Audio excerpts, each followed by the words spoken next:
Janet Perlman, Cinderella, a Cinderella Penguin, or the Glass Flipper. Okay.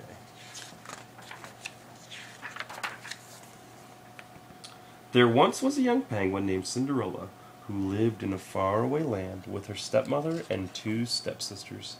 Cinderella was kind and gentle penguin, but her stepsisters were selfish and vain. Cinderella did all the chores. She even had to pick up after her stepsisters, while they never had to do a thing. The sisters wore the finest of clothes and slept in large, cozy beds with silk sheets and fluffy pillows. Poor Cinderella wore nothing but worn-out tatters and slept in the cold stone cellar, up on a small shelf beside some old tin plates. There's the tin plates. One day, it was announced that the Penguin Prince was giving a costume ball. The stepsisters and their mother received an invitation. Cinderella wanted to go too, but they just laughed at her. The prince would never want to meet a shabby cinderblock like you.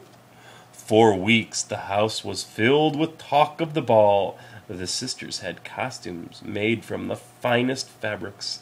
They ate only the tiniest meals, so they would have the tiniest waists, and they were always in front of the mirror, posing and prancing, or practicing their curtsies.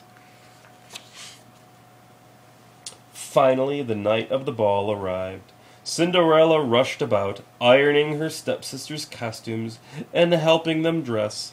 Then, without a thank you or goodbye, the carriage swept the stepmother and stepsisters off to the ball.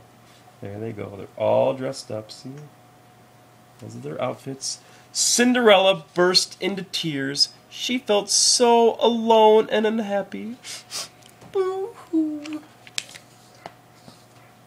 Suddenly, in a glow of blue light, the great fairy penguin appeared before her. "Why are you crying, Cinderella? Do you want to go to the ball?" she asked. Cinderella blinked back tears. "Oh yes, more than anything. Then you shall go." "First," said the fairy penguin, "you must fetch me a pumpkin from the garden." Cinderella didn't know how a pumpkin could help her get to the ball, but she quickly brought her the best one she could find. The fairy gave her a firm tap with the wand, and it magically turned into a beautiful golden carriage. Then the great fairy penguin went into the kitchen and found 6 mice carrying a huge chunk of cheese.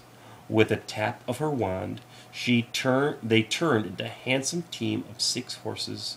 She turned the cheese into a fat coachman in uniform. They all marched out the door and took their places, as if it was the most natural thing to do. "Now you can go to the ball. Are you happy, Cinderella?" asked the fairy. "Oh yes," said Cinderella, but she looked sadly down at her ragged clothes. "I almost forgot," said the fairy, and with a tap of her wand, Cinderella's penguin rags became a beautiful gown with gold trimmings and a real gold tiara.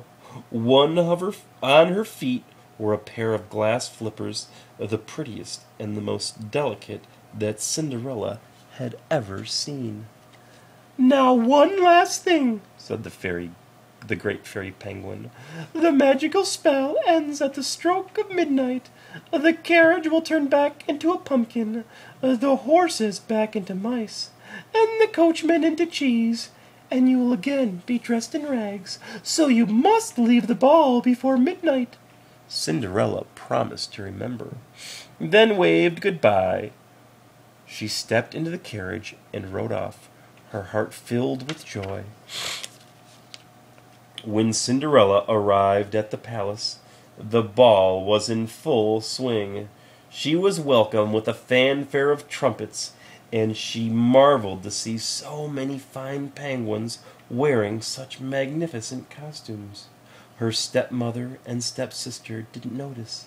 They were too busy gobbling down snacks and party sandwiches at the buffet table. But the Penguin Prince noticed Cinderella at once. "Who is she?" he asked his courtiers. "She is the most beautiful penguin I have ever seen." Cinderella had never met as handsome and charming a penguin as the prince. From their first dance together, he never left her side. They whirled and twirled around the dance floor to the applause of the admiring crowd. "Who is the beautiful young penguin who has captured the prince's attention so completely?" everyone whispered. "What a handsome couple! How well they dance together!" they sighed. Cinderella had never been so happy. She wished the night could last forever. Then suddenly she glanced up at the clock. In all the excitement, she had completely forgotten the fairy's warning. "Oh!" she cried. "It's almost midnight. I have to go." And she ran from the place in such a hurry that one of her glass flippers fell and was left lying on the steps. There it is. As Cinderella rode away in her carriage, the prince called out, "Oh, please don't go." But she was gone. He picked up the glass flipper and said sadly, "Who was she? I don't even know her name." The next day it was announced that the prince would marry the penguin whose foot fit the glass flipper. There was great excitement throughout the land.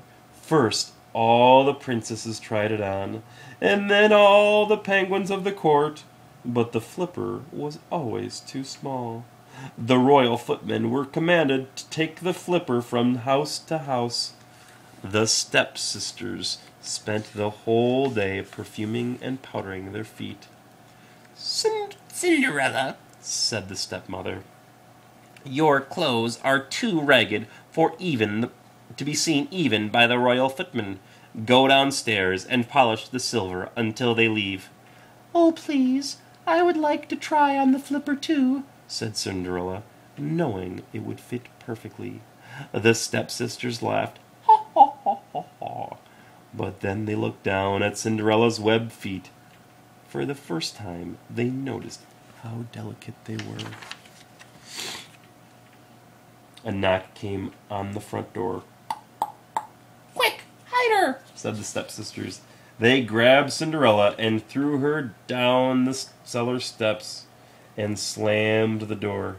If you look closely, you'll notice Cinderella only has one eye. I don't know why, but she does. She looks like a cyclops. Poor Cinderella! She lay upside down with her foot caught tight in the door, unable to get free. When the footman came in, the stepsisters pushed and shoved to be the first one to try on the slipper. They were so intent on snatching the flipper from each other that it slipped from their grasp, flipped high in the air, and landed squarely on Cinderella's foot. It was a perfect fit. As the footman opened the door and helped Cinderella up, the great fairy penguin appeared.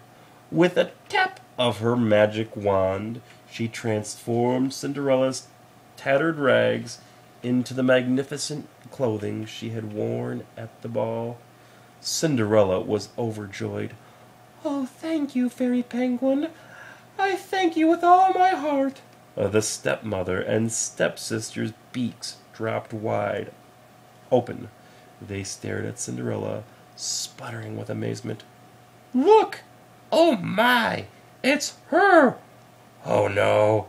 Oh dear! We really put our foot in it!" The Penguin Prince and Cinderella were married the very next day, and the wedding bells rang throughout the land. Never before could anyone remember such a joyous and happy wedding. Cinderella and the prince truly loved each other, and they lived happily together ever after. The end. Good night, guys.